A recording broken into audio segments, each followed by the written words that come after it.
Hello, everyone, and welcome to what I guess is the first edition of our Mando Monday Fun, A week earlier than we were right? anticipating. Yeah. Yeah, they decided to surprise us with a little bit of Mandalorian in the midst of Monday Night Football. Mando Night Football. Well, There you go.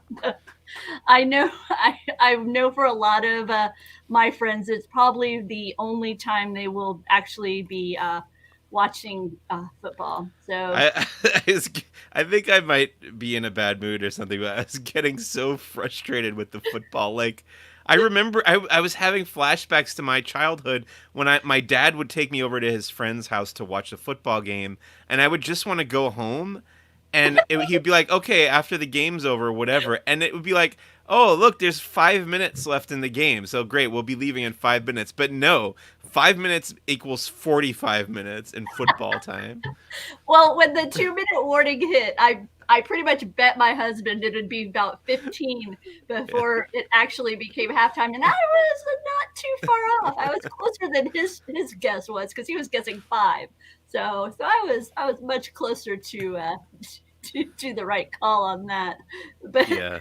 I then hope by the next time the next Star Wars trailer comes out, I hope that the pandemic is over and I can go to downtown Disney and watch it on the screen there with all the people again, or other something like that, because that's more more your up my speed, alley. right? Yeah. And so what we did, as we are wont to do, our own Mike Celestino, who is our Star Wars editorial director here at Laughing Place, took us shot by shot through the special look. Okay, can we just start off at the top, Mike, with Yeah.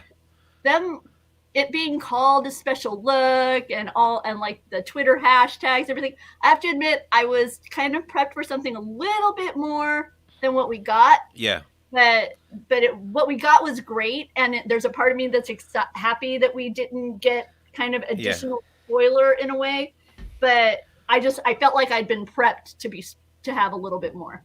I'll tell you my two thoughts that I had, like kind of one right after the other. My first thought after it ended was, wow, they really don't want to give anything away that they haven't given away already from this season, which, like you said, I think is a positive thing from me. And then the second thought that I had was, I'm really also frustrated and kind of fed up with the state of our, what I'd call like trailer culture, I think, and how it interrelates with spoiler culture, because there are a lot of people who are expecting to see some things that we didn't see and are angry that we didn't see certain characters that we didn't see. And these are characters that have never been officially announced to be in the show by Disney, just leaks that have come out through trade publications or movie news websites and stuff that you aren't even supposed to know are in the show. And yes, these are probably reliable sources, but I don't know. I wish we could all just pretend like those things didn't exist and let them feed us the information as they want us to be fed it. I don't know, Right? but maybe that's just me. Maybe I'm just in a bad mood. I don't No, know. no, no. And then on the flip side, I'm like, hey, I've been asked to host a little show talking about it. Yeah.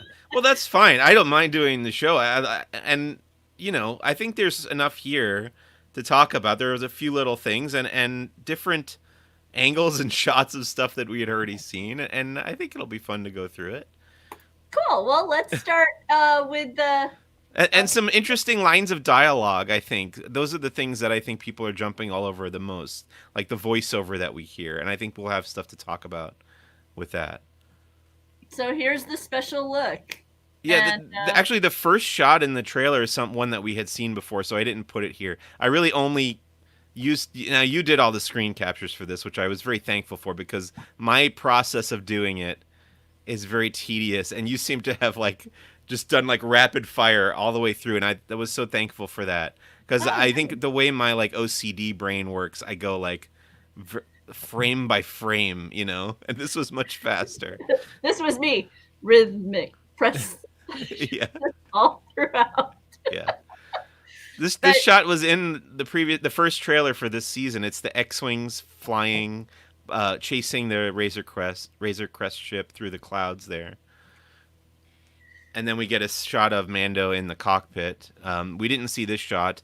The shot we had previously was from the side. So it's a lot of stuff of the same scenes, but like different angles. So this is like it looks like the Razor Crest is crashing on this ice planet. It's flying through the canyons, and then it slides along like an ice lake. Pretty cool. I have to admit, one of the things that I caught in this trailer, and I like when things are connected between seasons, and so to have the shots that we'll be showing with the Mandalorian welding his ship. I like the idea that in the first season there was a lot of kind of repair and tweak, and always trying to get his ship, kind of back up to snuff. Yeah. And now here yet again, we see the Mandalorian is in the position of working again on the Razor Crest. Well, I think they are taking a lot of influence from the Millennium Falcon in the original trilogy, the ship that was always broken or falling apart, and you always see them trying to repair it in every movie. In the original trilogy, they're repairing the Millennium Falcon pretty much, right? So is it the opposite of the Enterprise in some ways? No, I guess Scotty was always trying to give him more power. I'm always somebody who is likes the vehicles. I had the A-Team, I bought the van. I have an oversized Herbie the Love Bug somewhere here in my house. I'm about the vehicle in whatever film or movie. For some reason, I've always connected with the transportation devices. Well, I always say if I had enough disposable money, I would own a DeLorean by now. So we saw one of those when we were just on vacation in Celebration. We saw a DeLorean right there. There's so that was fun. But that's once funny. Again, to me, we have this throwback to kind of the Western motif that was so familiar within the first season of Mandalorian. Yeah. You can almost, for me, I could almost hear the jingle of spurs, even though there aren't any. Yeah, in fact, there's been a big deal made about spurs because there's this whole setup in the first season at the end of episode 5.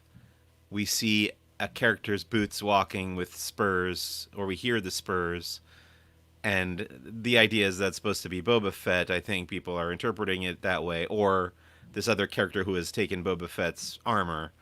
That's some really deep cut Star Wars stuff there, though. But yeah, this is definitely our hero, the Mandalorian Din Djarin, walking, and I'm pretty sure this is on the planet Navarro, and he's going to meet up with Cara Dune and Greef Karga there. This is a shot we already saw in one of the other trailers.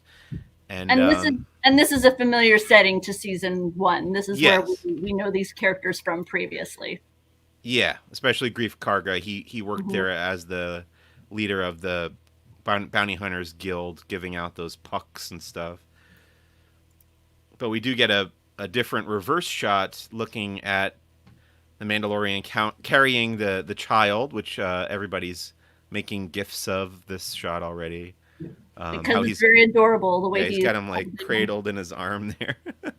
Okay, so I'll admit this was the first time for me that I didn't buy into the child as a living being for in this moment, just for whatever reason. Yeah, for whatever reason in this moment, he looked more toy-like than living being, which I had never had a moment like that before. Perhaps it's because so many people animate and that little animatronic toy. Yeah. Well, maybe they've given up on the. So maybe they gave up on the $5 million puppet and just got the toy to be in the show.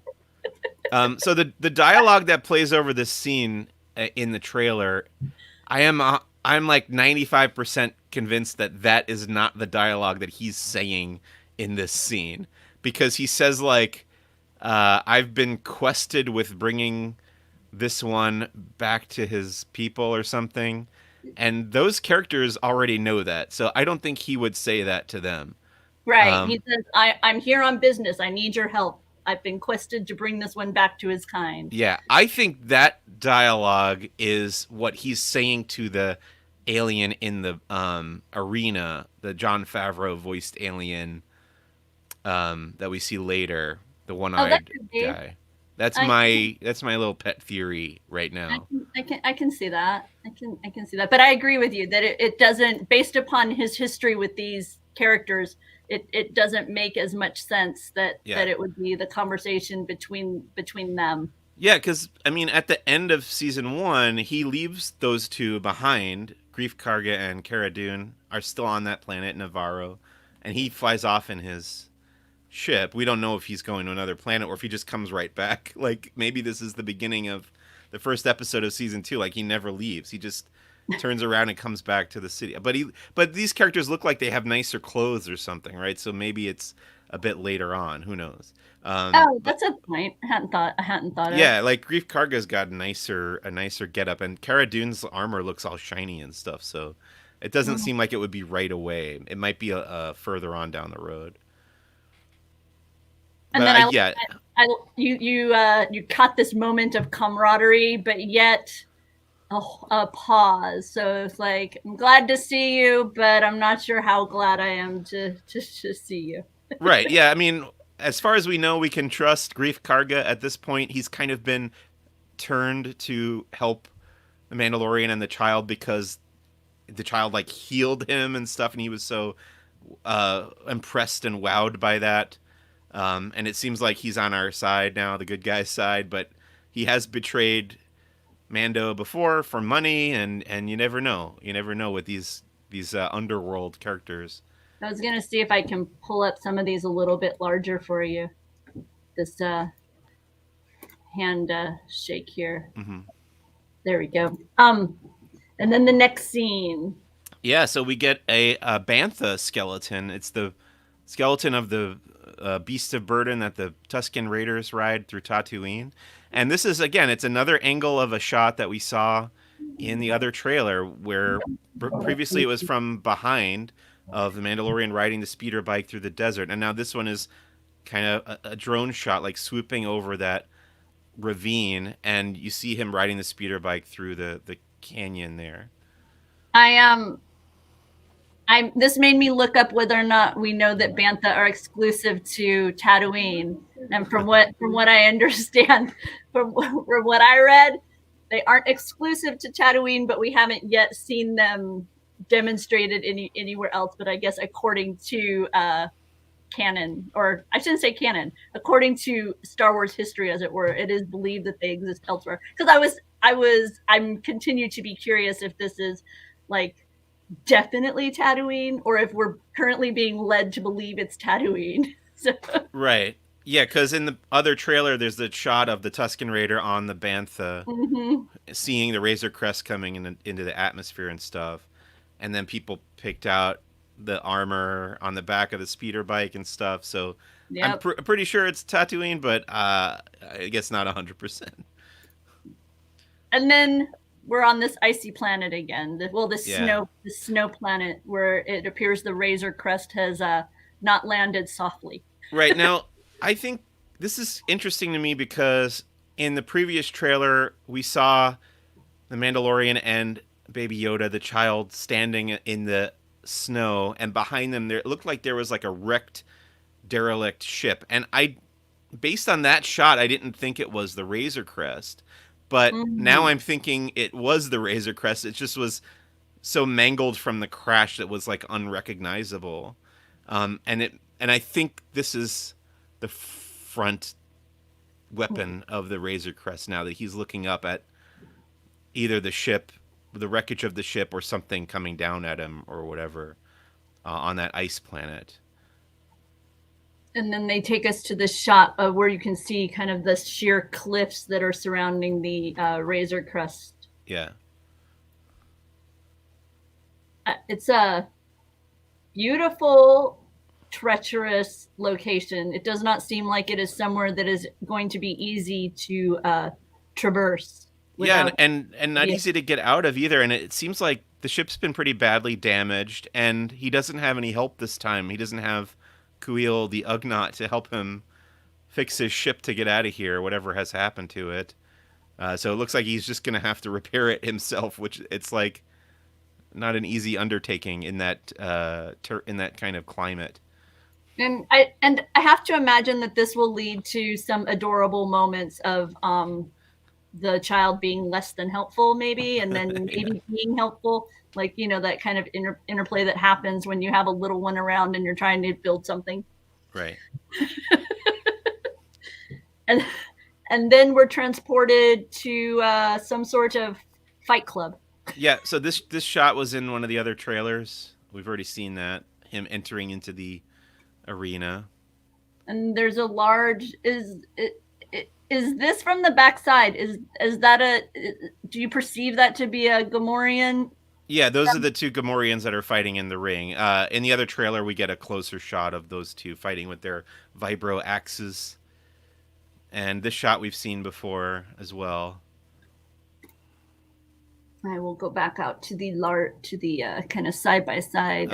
And then this, like the second row down now, this is a new angle of the same shot that we had previously of all the goons like pointing their guns at his head. Yeah. Um, One of those then, moments where you're wondering, how is our hero going to get out of this? but then you also wonder, like, would those shots just like bounce off the helmet? I guess a Well, couple of them are at his neck, right? Like yeah, underneath. it's Yeah. like they've made sure to find the vulnerable spots. Yeah. Yeah. This one in the upper right, that I would agree with you. That one looks like it's just going to bounce right back and Right. get them if you were to pull the trigger. But the other two seem to have found some softer targets. Mm-hmm. It's like Batman. Like, why does nobody ever shoot Batman in the mouth? They're always shooting him in the body armor. Okay, I have to admit, thought didn't cross my mind, but it will now. Well, it's just like the one exposed, and it would really, do some damage too if you wanted to kill him. It's true. You're not inaccurate. Just hadn't thought of it. Yeah.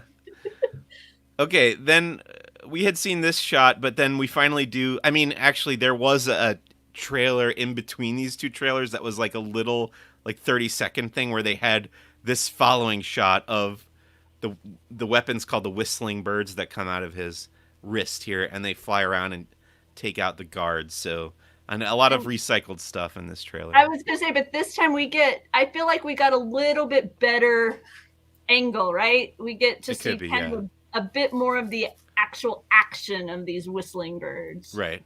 Whereas before it was more a visual, I'm sorry, more of an auditory experience. Yeah, you might be right about that, yeah.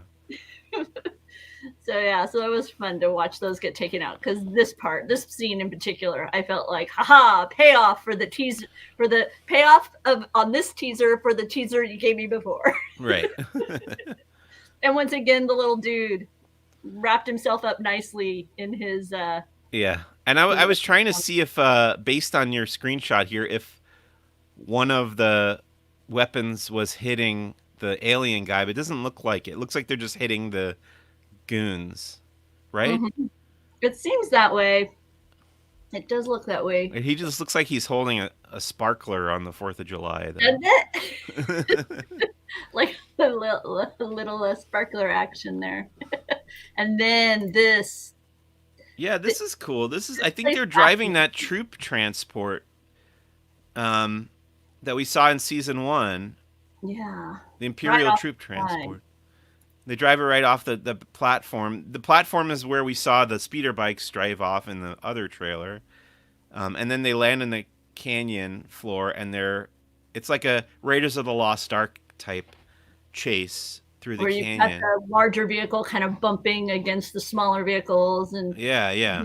See our team of our trio of heroes. Now in this scene, it's Kara and Grief, right? And then you've got this third character in the middle who's the same species as Horatio Sands' character in the first episode of The Mandalorian, and the species name is Mithril, I think.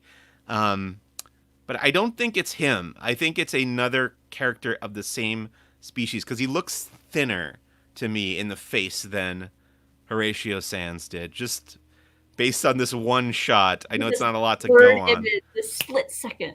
Yeah, but the odd thing to me about that is this is a new species to Star Wars. It didn't exist before The Mandalorian. It was introduced in The Mandalorian. So it's odd that they would have a heavily featured character in that episode in season 1, episode 1, and then they would introduce a second character of that same species in the second season. That's what leads me to believe that it might be the same character, but Mhm. I guess it could go either way. It doesn't look like Horatio Sands to me, but it does look like the same species.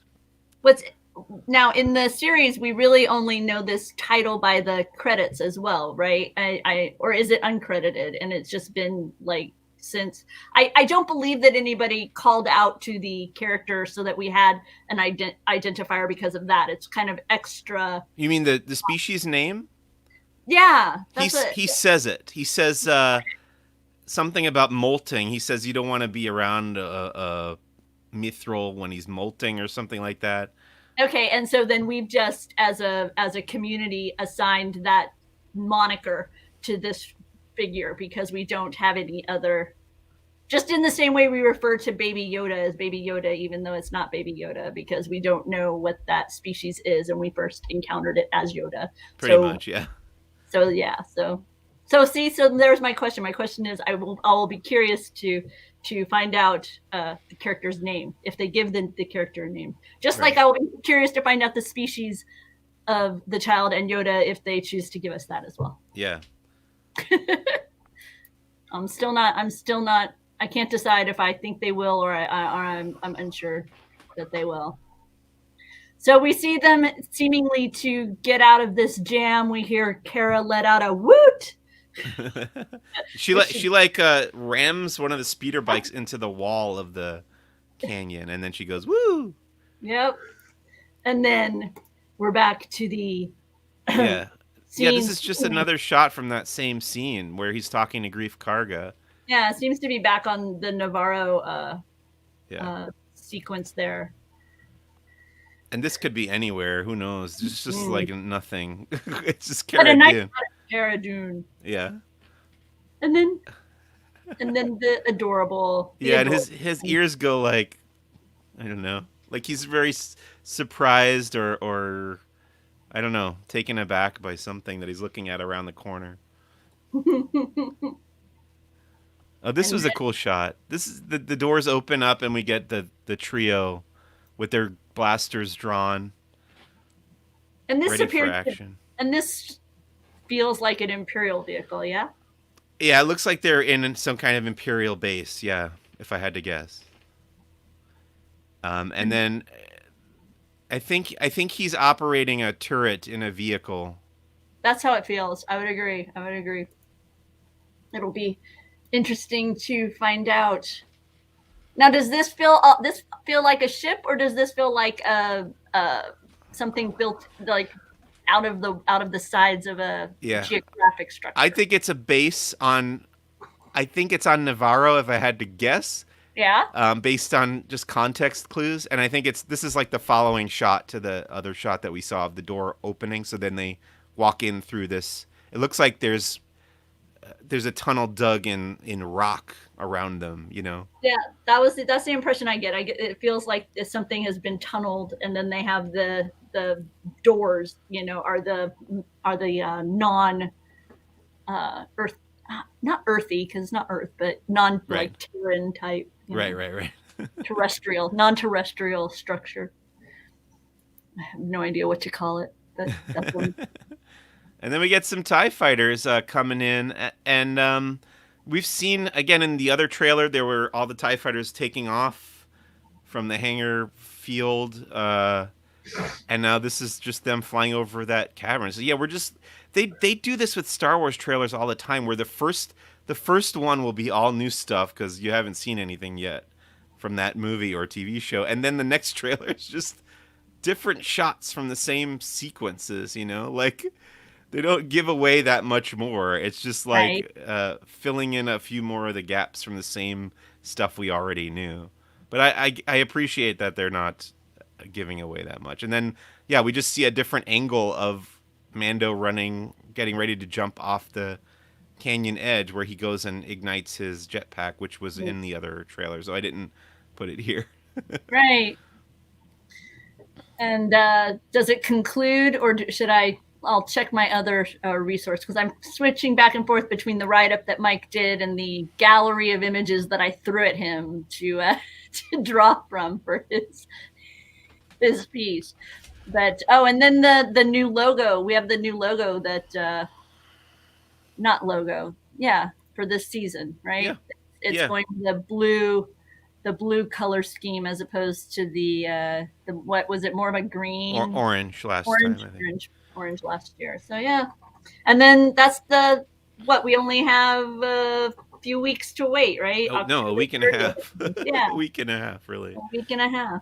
So there we go, and Mandalorian's new episodes will be here. Exciting. I am excited. I'm intrigued to see where they'll go. I'm intrigued to find out who that hooded figure was that we saw in the first trailer. Mm-hmm. Yeah. So overall, now I will admit that this trailer didn't necessarily rekindle, like kick it up a notch. You know, I pretty much Yeah. just was like, okay, I was excited. I'm still excited. So. Well, I think this was aimed at people who aren't necessarily paying attention in the way we are, like Mhm. this is all mostly stuff we had seen before, and like I said, a few different angles. One hint of a character that we didn't know was in this season, at least, with the blue guild guy. Like, um, yeah, but I think it was aimed at general audiences because of its premiering during Monday Night Football and everything. I don't know. I think, and I'll be fine if they don't put out any more trailers. Just go ahead, release this season. I'm good Right. with that. We're a Right. week and a half away. Just start it. It's fine. And then as will be the pattern for the rest of this time period, they're going to be releasing new merchandise and new materials and whatnot surrounding the Mandalorian. So we thought we'd share with you a little bit of what we have found popping up online today.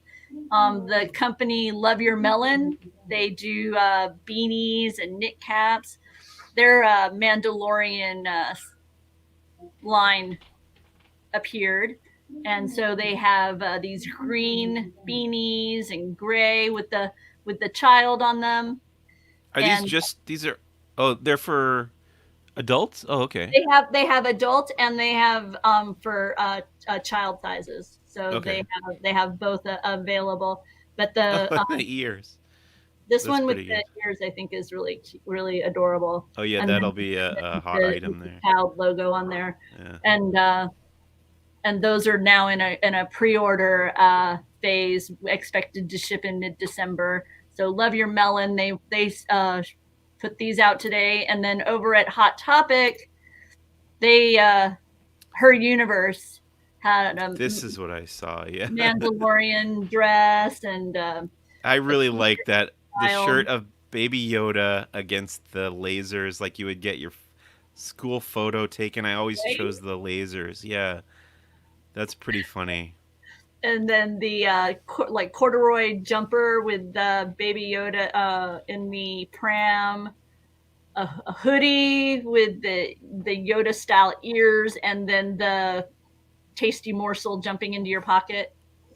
Um, and the doe-eyed. There's some that like the eyes on this particular Yoda here are Yoda, the child, um, are like a cross between the Baby Yoda and that kitten from the Shrek movies. Is it Puss in Boots? Is Yeah, yeah, yeah. that like those doe eyes instead Yeah, of I think that was one of the early concept art pieces for the child.